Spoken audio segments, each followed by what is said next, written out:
हरियाणा के नूंह में एक 3.5 साल बच्ची के साथ ऐसी हैवानियत सामने आई है जिसे जिसने सुना उसका दिल सहम गया और आंखें फटी की फटी रह गईं। नमस्कार, जय सालासर। आप देख रहे हैं सालासर न्यूज और मैं हूं विनय प्रजापति। खबर है भारत से। खबर है भारत के एक ऐसे राज्य हरियाणा के नूंह से, जहां पर एक 3.5 साल के बच्ची तक को एक बहसी दरिंदे ने अपने हवस का शिकार बना लिया। शाम को बच्ची घर के बाहर जब खेल रही थी तो बताया गया कि बच्ची को कोई अपने साथ लेकर चला गया। जब बच्ची को काफी ढूंढा गया तो उसका पता नहीं चला। इसके बाद पुलिस में शिकायत दर्ज कराई गई। काफी ढूंढने के बाद बच्ची रात को करीबन 11 बजे खून में लथपथ एक रोड के किनारे पड़ी हुई मिली। जैसे ही बच्ची को परिवारजनों ने देखा, तुरंत पुलिस को इस बारे में जानकारी दी। पुलिस प्रशासन ने बच्ची के शव को बरामद कर पोस्टमार्टम के लिए भेजा। पुलिस अधीक्षक ने बताया कि बच्ची के साथ पहले रेप किया गया, उसके बाद उसकी हत्या कर दी गई। रेप के साथ साथ बच्ची के हाथ पैर तक तोड़ दिए गए। अब आप समझ सकते हैं कि इस तरीके की घटना जो शायद हम सभी सुनकर दंग रह जाते होंगे, लेकिन देश में आए दिन कभी एक मासूम बच्ची, कभी कोई लड़की या कभी कोई औरत इस तरीके के दर्द को कैसे झेलती होगी। देश के अंदर बढ़ती इस तरीके की राक्षसी बहसी दरिंदे की सोच आखिरकार आती कहां से है। लोगों के अंदर शासन प्रशासन का डर यानी कि कानून का डर बिल्कुल भी नहीं है, क्योंकि रेप जैसी घटनाएं एक ट्रेंड जैसा बन चुका है। लोगों को पता है कि रेप करने के बाद एक तो फ्री की रोटी मिलती है और पुलिस कस्टडी में आसानी से बैठा जा सकता है। इस तरीके की घटनाएं देश भर के हर राज्य से आपको आए दिन सुनने में आती रहती होंगी, लेकिन उसके बावजूद भी अभी तक कोई ऐसा कानून नहीं बना है जिस वजह से या जिसके डर से इस तरीके के बहसी दरिंदे अपनी इस मानसिकता को दबा कर रख सके।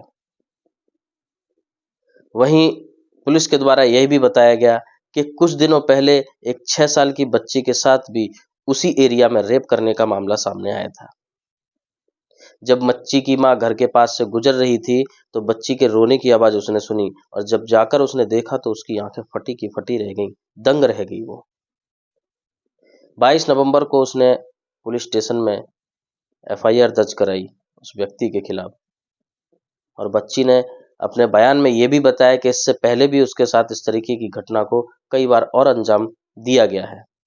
अब आप सोच सकते हैं और समझ सकते हैं कि ऐसी मानसिकता आती कहां से है।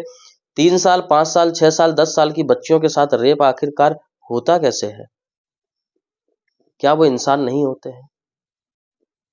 क्या सही कहा गया है सनातन संस्कृति में, हिंदू धर्म में, कि कलयुग जो है वो अपने चरम पर है और कलयुग का अंत होने वाला है। कहीं ना कहीं कभी ना कभी इस तरीके की सच्चाई भी सामने आती है कि जिस तरीके से हिंदू धर्म में बताया गया है कि शायद ये कलयुग जो है वो अपने चरम पर है और इस तरीके की घटनाएं जैसे जैसे बढ़ती जाएंगी वैसे ही इस सृष्टि का अंत हो जाएगा। लेकिन इस सृष्टि का अंत कब होगा ये तो पता नहीं, लेकिन आए दिन इस तरीके की मासूम बच्चियां जो दर्द झेलती हैं, जो राक्षसों का शिकार बनती हैं, उसके परिवार और उसकी माँ से पूछो। जो माँ 9 महीने तक अपनी कोख में उस बच्ची को रखती होगी, जब उसके सामने उसकी बच्ची खून में लथपथ और ऐसी हालत में और ऐसी खबर उसको जब मिलती होगी तो उसका हाल क्या होता होगा। जब बच्चों को छोटी सी चोट लग जाती है तो माँ बाप दर्द से करा जाते हैं, लेकिन इस तरीके की घटना जब उस माँ के सामने, उस बाप के सामने आती है तो आखिरकार उनके दिल पर क्या बीतती होगी।